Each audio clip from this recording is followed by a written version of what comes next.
Good morning, everybody. We continue in this summer course on strengthening European identity through culture and education and how to manage it. In this season, we entitled The Power of Culture and Memory Strengthening European Values. And we have now with us Izabela Agardi, who is to talk about memory and cultural history in Central Europe, very close together with the topic we just deal with Dimitar in the previous season. Izabela is research fellow at Iask, is a permanent researcher at the Institute of Advanced Studies in Kosek in Hungary, and she is an historian from Hungary. She holds a PhD from Utrecht University in the Netherlands, MA in Gender Studies from Central European University in Hungary, and an MA in English Studies from the University of Szeged, Hungary. Her research interests are oral history, gender studies, rural women history, contemporary historiography, and literary theory. So very curious about what you're going to tell us with this profile and the title of your speech. The floor is all yours. Thank you.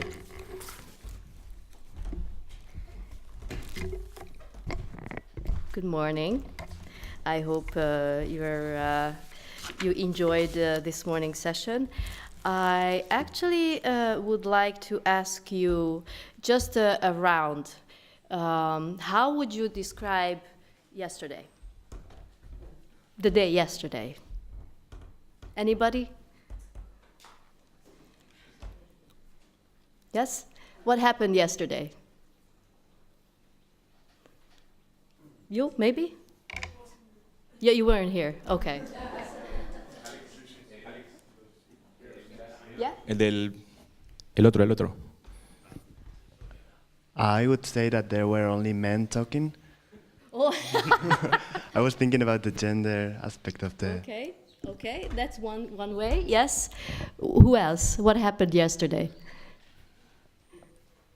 The film didn't work. Yes, the film didn't work. Yes. Who else?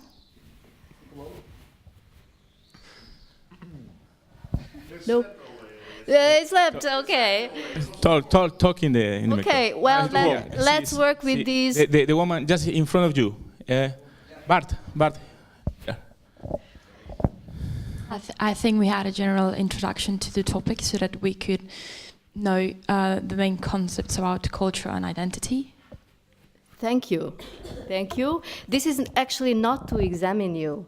This is just a teasing question about how every person in the room tells the story of yesterday differently. And that's yesterday.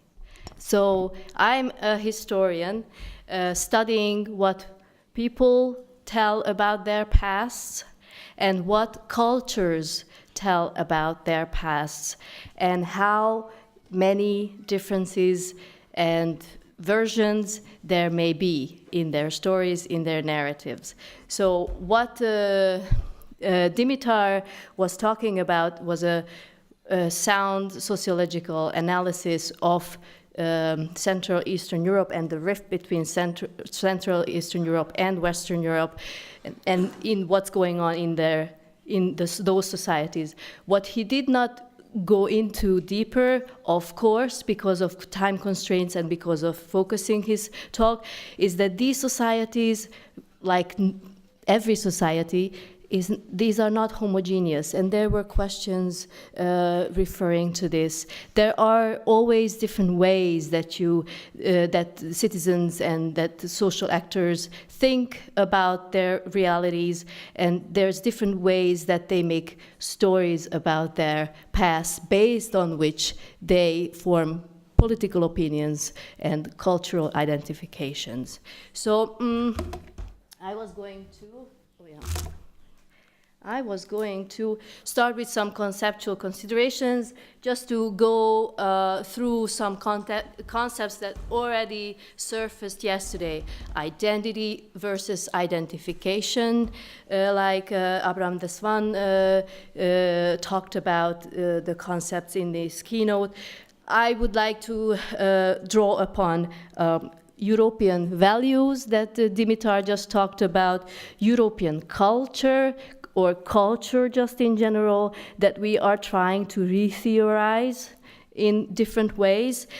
And I would like to add to these a few more concepts that I think there is sometimes general confusions about in our heads, such as memory, collective memory, social memory, cultural memory, public memory, heritage, cultural heritage, the difference between these. I wonder if we had to, if you were given the task of please give definitions to each, everybody would come up with different definitions. That would be my kind of assumption. So I do think that we need the differences in the definitions, and I do need to actually talk about them before reaching any sort of consent or fixing any kind of notion and giving our consent to what they mean. We need to negotiate it. We need to discuss it. We need to put these terms into historical contexts, and we need to put them into cultural context as well. So returning back to the topic of East meeting West, I would like to point it out that this is not a new thing. This was there for quite a few decades, or even more than a century. I would like to just quote a Hungarian poet who was coming from a family in rural Hungary, and he grew up with a mother and a few siblings in Western Hungary, and she was a well-to-do lady, a noblewoman, sent him to study in Cambridge. And he had different friendships with Keynes and Russell and Virginia Woolf, and he actually noticed that there is a steep cultural divide between what he was sensing as Hungarian culture and British or Western culture. Perhaps this is a mirage. If an open-hearted stranger were to come here and watch our civilization having grown like a mushroom in the past 40, 50 years, our culture, industry, our cities, science, our books, our finances, our governance, perhaps he would see it all built on unstable foundations, and he would see palaces erected out of thin air, deeds built out of words. Perhaps the healthy body will overcome itself, and its swelling will prove to be a passing disease. Who is to say today? But the solution to this problem encloses the fate of a whole race and its culture. Which is sure to be, whatever it's worth, different from any other race. This is from 1906. So this is a quote that was born in a very specific historical context. Ferenc Békásy was born and raised in the Austro-Hungarian Empire, which was a special context where liberalism was made to be the political ideology of the time, and he sort of witnessed the incredible technological advancement of the empire in the decades of 1870 and 1880, 1890, and then witnessed a slow decay of the empire, of liberalism turning on its head and producing the First World War, and then a steep decline to defeat, and then the dissolution of the empire.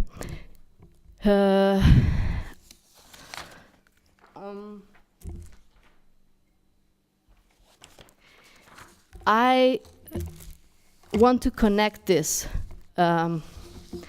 interesting idea of being separated and not being European enough, or not being the same as other entities, with the production of memory and the production of especially collective identities through memory cultures. I do think it's worth it to talk about memory and to also investigate our own memories of our own country's past and how we get certain mnemonic images of our past. There's usually a dichotomy between public memory. We think about it as something out there, something external, and I have my own individual memory, like a person, about my own life, about my own existence. But there are scholars from the 1920s on who has thought about memory as something a lot more in between, something that happens as an interconnection of a larger cultural discursive arena and your own individual experiential basis, your experiences, your perceived reality, and how you create stories about the past, either your own past or people as communities creating stories about their past, is always an interaction between two arenas. And then there is this realm, the public realm, which is a very vague, difficult to describe. Hannah Arendt says the public is a realm in which we act together or remember together. It is an arena that people actively constitute through their collective action. So the public is, yes, it is made out of individuals, but it becomes more than a sum of those individuals. It becomes something else. It is a space where you create actions and memories together, which is going to have a different morphology than the sum of its parts. The publicness of memory. There's public memory that could be conceived as something that is effected, something that is produced, and it's overwrought by information and emotions. And there are memory cultures that are produced by different publics, different social groups. And each public memory is manifested in some sort of public space by some sort of collective action or acted out, such as commemorative actions, rituals, I don't know, opening ceremonies, celebrating anniversaries of big national holidays and things like that. And it is constituted very much in the realm of culture and public culture. Popular or mass culture.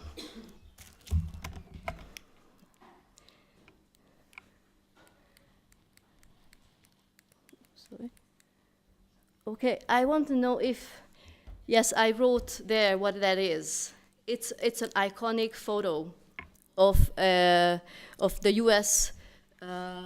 Marine Corps War Memorial. And this is a very iconic photo that I think all of you know. Have you seen this before? Have you seen this before, this photo? I think you have, yes? Okay, this commemorates the Battle of Iwo Jima of 1945, where the U.S. Military took the island from the Japanese. but both sides had so much casualties that it's a sad, sad day in both of their histories. And Clint Eastwood made 2 movies out of this. At the same time, the 2 movies, the Letters from Iwo Jima and the Flag of Freedom, in 2006 were shot simultaneously, and Clint Eastwood got, I don't know, 4 Oscar nominations for the movies. So one movie was from the Japanese perspective, and the other movie was from the American perspective. So this is, I think it's a wonderful example of how you can create different versions of history and how you can make it into a commercialized product of pop culture. It's a Hollywood movie, and how you can sort of commercialize memory, commercialize public memory, and also construct it, because you still construct 2 versions out of a particular historical event. I found this fascinating that somebody went into this length of doing 2 movies. Okay. This photo, I'm not sure you know. This is from, as you see, 1951 by Lucien and Hervé, Trois, Femme. And this was a photo that graduates of the Hungarian Film Academy got as an inspiration for their exam piece. And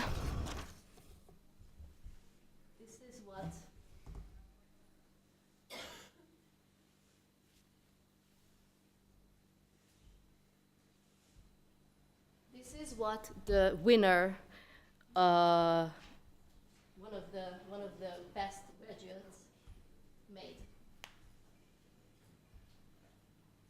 Again, I would like you to look at it as a historical reconstruction, but in an artistic form. Again, I would like you to view it as a. It's a video, but it's in there.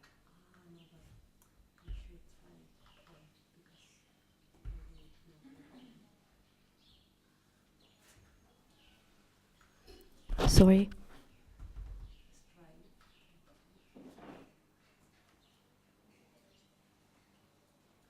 It was embedded in the. Yes, but it's not open for maybe it's not working now. We should wait.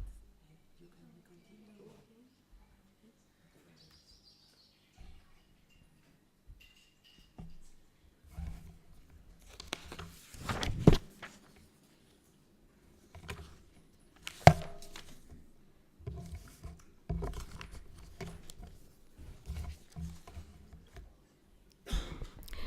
Okay, so without the illustration, it's going to sound a little bit dry, what I'm going to say. But memory, as identified as public or collective, is always reflective of culture's own meaning making. So whatever people think about their culture's past or their cultural values are in fact, as we heard it before, constructs, and it's always it's always more interesting to see how they are produced and how they are conveyed to individuals.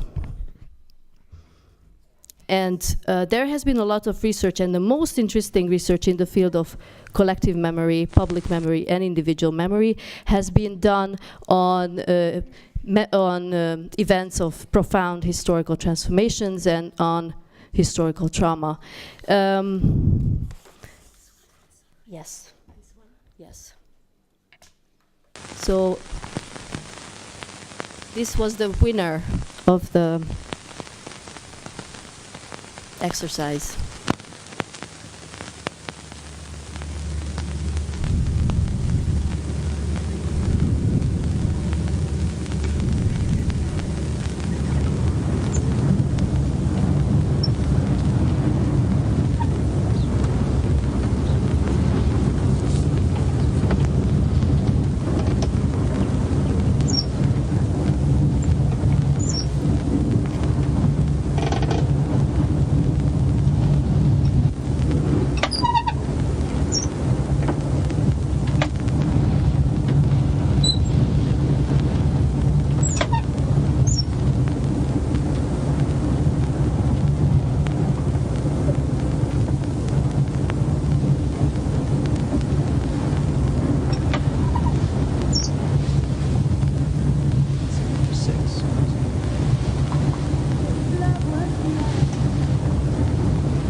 Okay, this is a little bit of a shocking movie. When I first saw it, I was speechless for a little bit.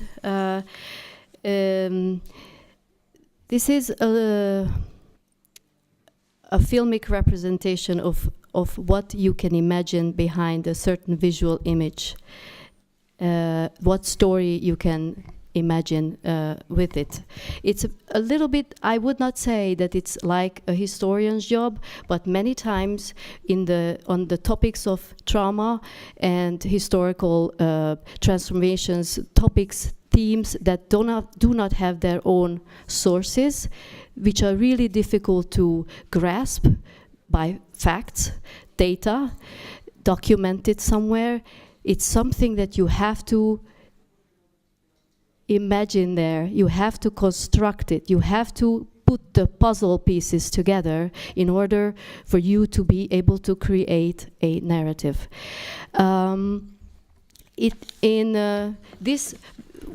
What we just witnessed, I could probably create different explanations of what these women were witnessing in the Hungary of early 50s. Probably the police came, the state authorities came, and they hanged somebody who they thought was resisting the system, or they opposed to the forced socialization of goods. They were resisting taking their lands, or any sort of anti-communist activity that they were involved in, or resistance that they were involved in. So we can create other versions of the story. And coming back to just that trivial question in the beginning, how did you see yesterday? When we are faced with events of such magnitude and of such importance, then we also always have to keep bear in mind the constructedness of the past. And that's what memory helps us to do. And that's why I'm bringing memory and collective memory into the discourse when we talk about constructing identities. That this is always a process, and it's never without criticism. It's never without imagination. And there's always different versions that are available. There was a big discussion between historians in the 90s whether we should say history is of the primary importance and memory should not be studied. And there were two camps that were formed, arguing. One was arguing for, oh, the past is always already constructed. It's always already somewhat fictional. And memory is grasping this in-betweenness between truth and fiction, reality and construction much more faithfully. Then historians came, oh, but that's not possible. History should be promoted as as its traditional disciplinary rules say, that we should still aspire to try to uncover true past stories, and we should be always critical at any source that we may find, but we should aspire to create coherent stories out of those. So there was this aporia. It was seemingly unsurmountable for historians, and it created for many historians, it created this kind of professional identity crisis. Okay, what are we doing with our histories, especially when political regimes. In Hungary, at least in the 90s, started to take up memory again. After the changes of the regime in 1989, we had the 1956 institute, and they were collecting oral histories. People, memories coming from individuals, and they were collecting thousands and thousands of stories, and they were putting them into this archive. And that's a great project, and I find it fascinating that they had this ambition to do this.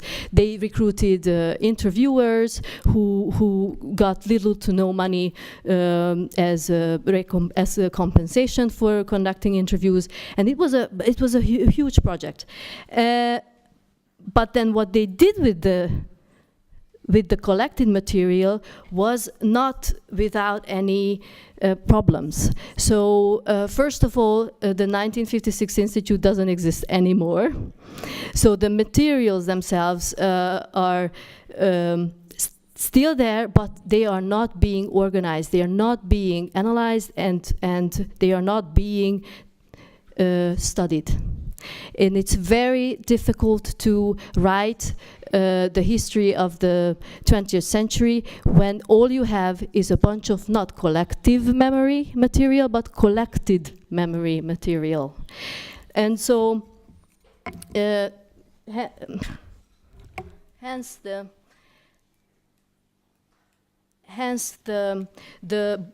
line there in bold.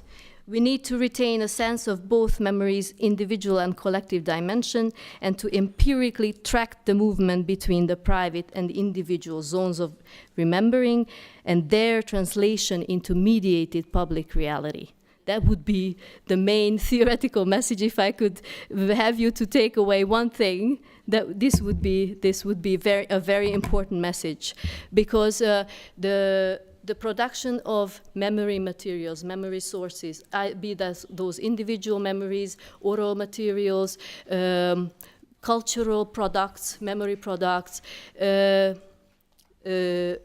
they always need to be regarded in their own medium, and they need to, their production needs to be studied carefully and critically.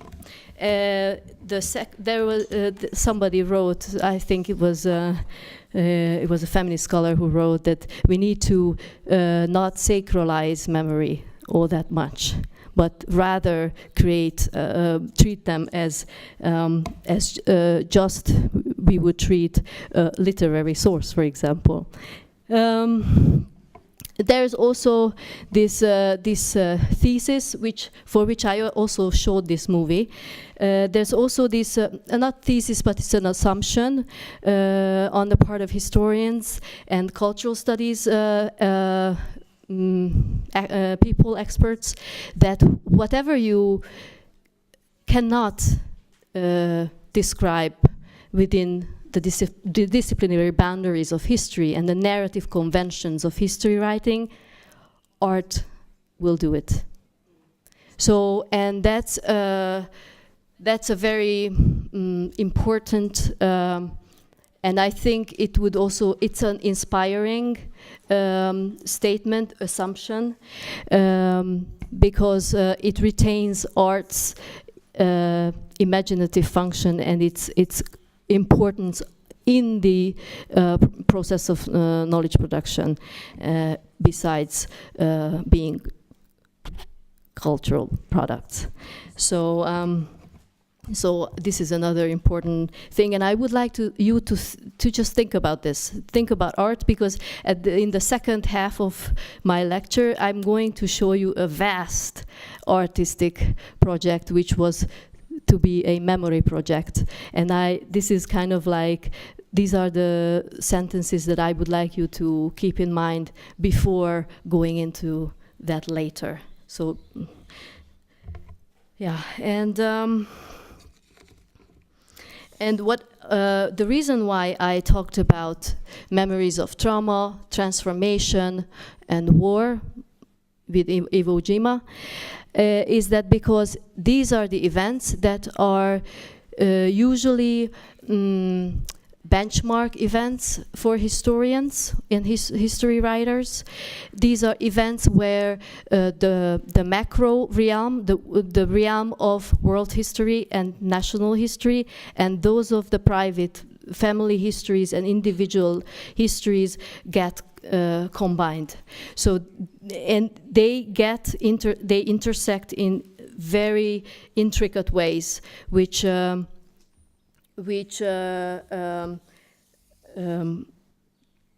may be conveyed through different cultural codes, narrative conventions, representational genres, and always according to certain political agendas. Okay, I want to show you another example.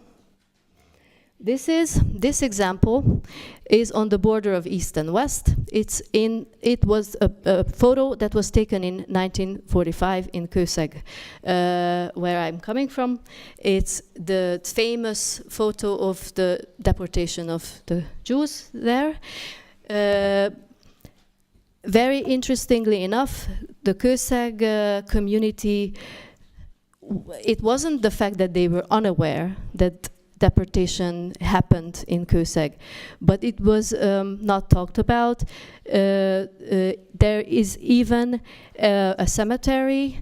That's the iconic photo of the Jewish cemetery, but there is still an uncovered grave site of mass burial and mass murder, which is in the woods somewhere. We know where it is, but the bodies are still there. And there were initiatives to uncover the bodies, and they raised money for it, but it never happened. In the last minute, they didn't do it. They wanted to erect a memorial site for it, a site of memory, a place of commemoration of what happened in Kőszeg. Kőszeg is a tiny town of 10,000 people. If something like this happens, people know about it. Locals know. When this procession happened in the Kőszeg street, everybody knew. And it's really interesting how it just did not make it into the collective memory of the town. It is just something that is missing, is silenced. There followed 40 years of socialism, and because this was a town next to the Iron Curtain by the border, only people who were residents of Kőszeg were allowed to enter. You had to show your residence card, and then the border guards let you in. But this was, imagine just a community living like this for 4 decades. Generations, one generation at least grew up in this period of time. And there are still people alive who were actors in 1945 and in the communist border patrol and the Communist Party afterwards. And it is really difficult. How do you write the history of the 20th century in a place like this? How do you involve the community when the community itself is repressing its own memory? When there are people still alive who are probably responsible for some of the atrocities, different atrocities, different political sides. That's one example.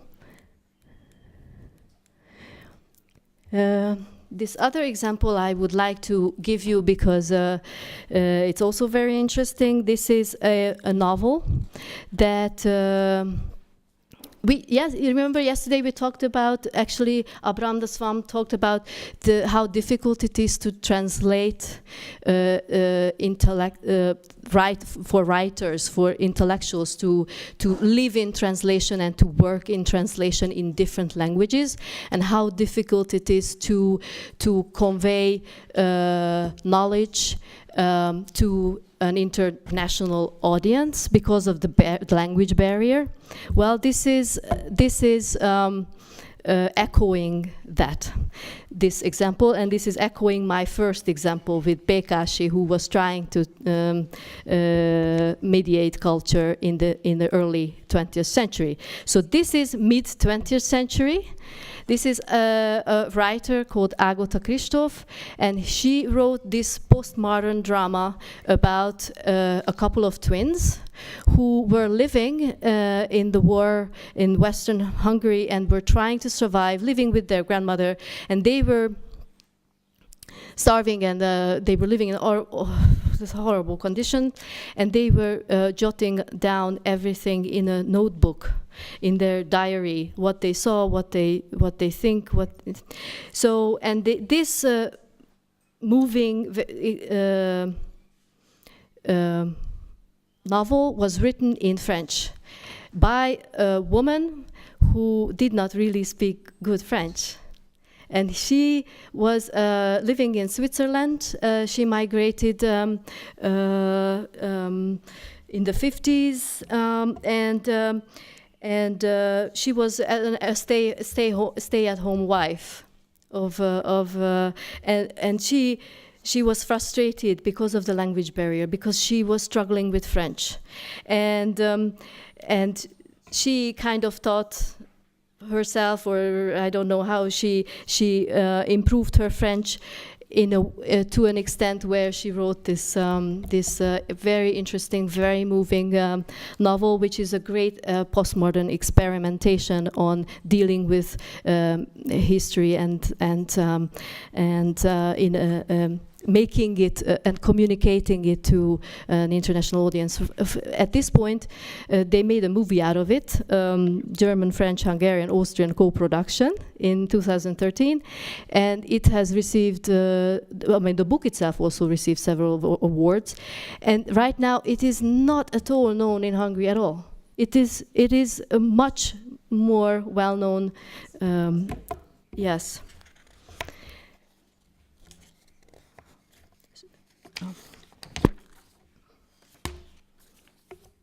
So, with this, my argument is just to bring it back home again, that these artistic, I don't like to call them products, because these are works trying to give you a story of the past, a representation of the past, which exceeds the conventional restrictions of history writing. We could list, I'm sure from your countries you can list a host of such endeavors, and I would like to invite you to think of a few examples that you have, because especially when we talk about Europe, European identity, European sense of belonging, home, then for Central and Eastern Europeans to come to terms with such a traumatic century as the 20th century was, where there was an empire, a dissolution of an empire,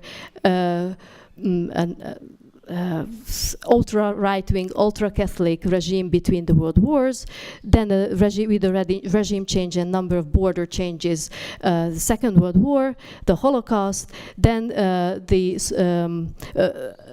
reconstruction of the country, defeat, border changes, another 40 years of state socialism, and another political regime change. These are periods of constructing hope and then losing hope all the time. So in my own personal research, I was talking to individuals. I was collecting individual life stories of people who lived through all of these great changes. And I discovered how interesting it is the way they construct these periods, just like they construct different spatial worlds. So in a way, people that lived through this century in East and West, or in Eastern Central Europe, they are themselves migrants. They are temporal migrants. These worlds, for them, were just as harshly disconnected as if they were moving countries. So. Yeah, this is what I was going to say. I will stop here, and I would just like to encourage you to think about the importance of studying memory and the importance of concentrating on artistic forms of dealing with very questionable historical events and how that relates to your own forms of identity. Thank you.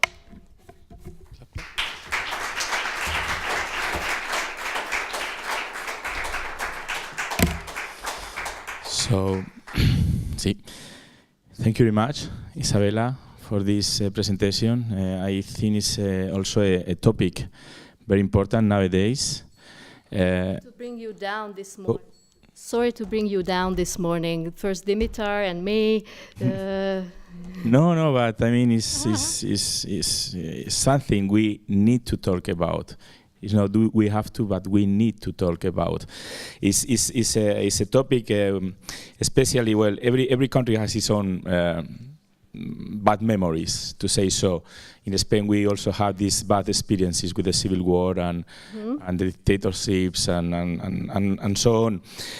But what I see is that the problem, and that is why I like you bring this topic here and you focus on this specific region of Europe, is that we don't know each other very much. We don't talk a lot, well, almost nothing in Spain about what happened in Hungary or in Poland.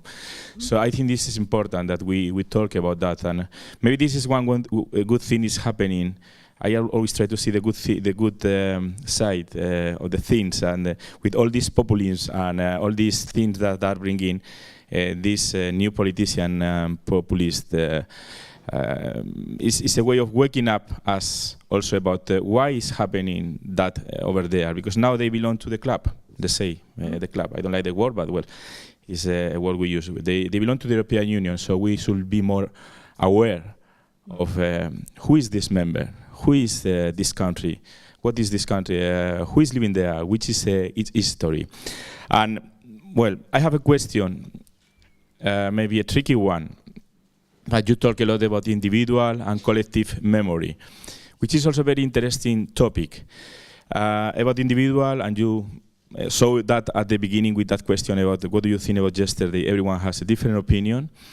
But what about collective memory? How collective? Because are you talking about the collective memory just from one region, from the country, and also, for instance, from the European Union, which is the collective memory of European Union about Hungary, for instance. And the other thing is that do we have a risk, and I see that, that nowadays, especially you are an historian, nowadays we are creating a lot of memories, especially thanks to new technologies, and we are creating a lot of visions and thoughts and so on, but it's so ephemeral in some way, so weak, because try to look about what happened 10 years ago and find information about that. Everything that was written on internet, emails, digital newspapers, and so on is disappearing because no one is taking care of keeping it. So which is the future of our collective memory, talking about new technologies, because no one is really taking a lot of care of keeping that. Maybe museums and so on, but there is a lot of information going on, and it's a waste of memory, in my opinion. And we didn't think a lot about that. In a period where we have more and more information and more interaction, it's so weak, the way of keeping it, even if we have the tools, that because it's so much that we are not able to keep it. What do you think about that? Yeah. Okay. Well, there is a difference, and that's why I brought up the example of this 1956 institute. That there is a difference between just collecting information and archiving them, and there is a difference between organizing and creating certain principles through which you make knowledge out of information, because without that, that's just that information. And new technologies, there is this worry coming from memory scholars that there's so much recording now, there's so much memory created. How can future generations deal with this amount? How will they pick what? God bless you. How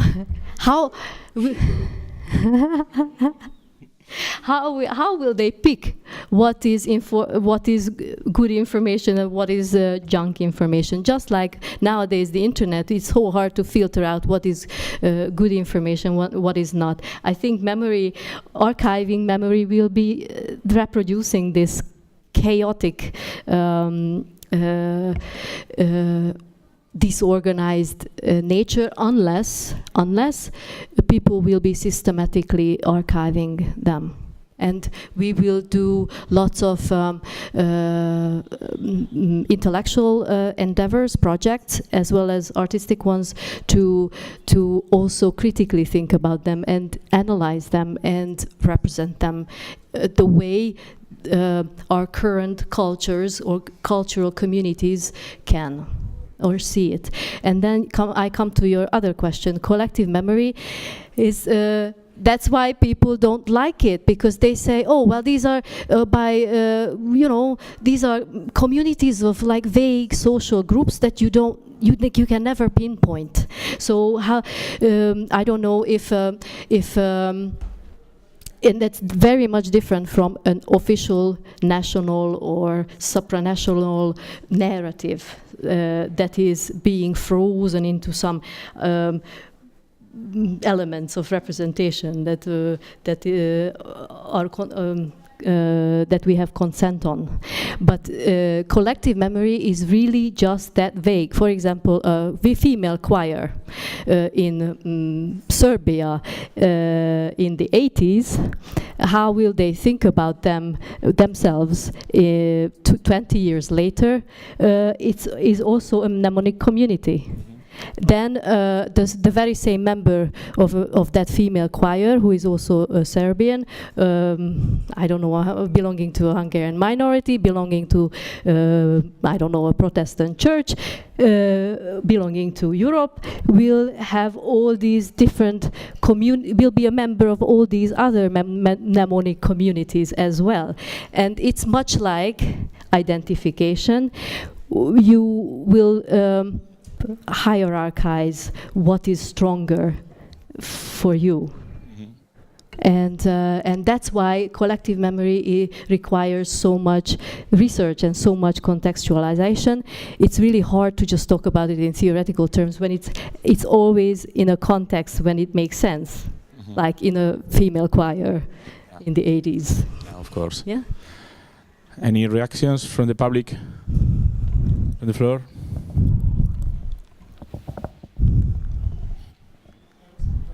We have our favorite journalists who can break the ice.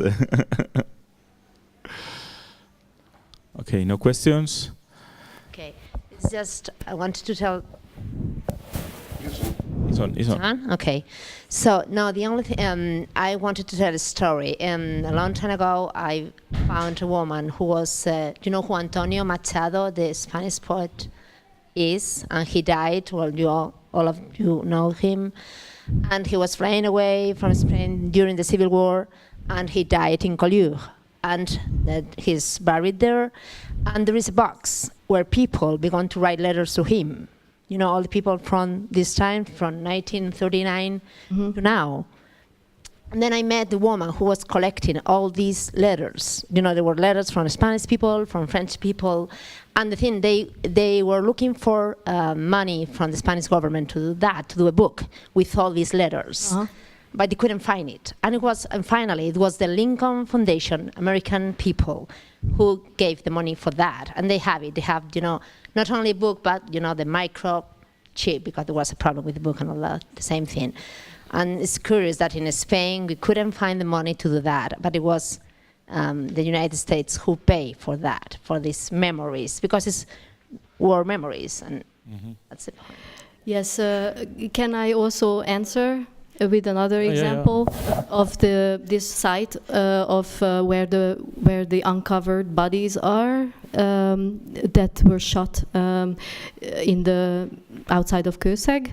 Well, this initiative that was started a few years ago to uncover, exhumate the corpses and create this site of memory. This was initiated by one of the large Jewish organizations in Hungary, and there's two large Jewish organizations in Hungary, and they just don't get into agreement about who represents the local Jewish identity better. And that stalled the whole project, which goes back to who has the memory and whose memory is collective. That is collective memory is more valid than the others. It's always kind of a battlefield, and when it comes to projects like this, it really becomes materialized, because then there is money or there isn't money to make a site of memory. Congratulations, it was very Any other comments from the floor? Well, just because you mentioned that book, which is now a movie, maybe sometimes it's easier for people to watch a movie if it is well done. So that is maybe, well, you say that is not well known in Hungary. Maybe, I don't know if it is also done in Hungarian, or it was just done in French, and maybe that it could be, because language sometimes play a very important role. It's like the movie we tried to pass yesterday, and that we will try to pass tomorrow.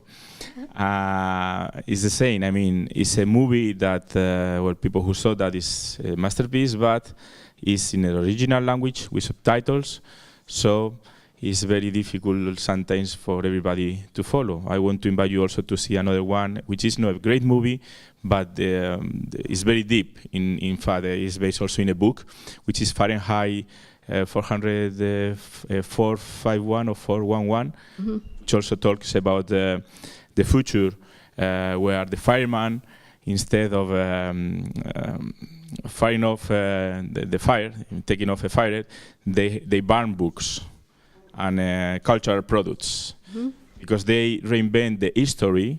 So with all these new technologies and so on, fake news goes so far that they even change the past. So they try to delay and to destroy any kind of culture movie, books, so they can really, the new society can build and control the society by deleting all kind of memory people have. So after a few years, no one remember if really Lincoln was the president of the United States or it was another one. Or so I think this kind of pieces of art make this good link with the creation of European identity. Yes, what I eventually didn't have time for was that I would also think that creating, for what the purpose that cultural history would be great for the European project is to try to uncover alternative visions for Europe that already existed. That's just a version that we now have, but it can always be reshaped and reformed and adjusted to current requirements. I know a historian, she's very famous, Italian historian, Luisa Passerini, who was doing extensive research just on this, on what alternative versions of the European imagining Europe existed in between the two world wars, and I think that's very, very interesting to know more about those alternative visions as well. And also, she was doing research on how private lives, like love lives of illustrious men and women who became the great European leaders like Jean Monnet. So how love lives and public lives are very difficult to actually separate, and they always are interacting one another. And she was doing a whole sort of inquiry into the love discourse and belonging to Europe.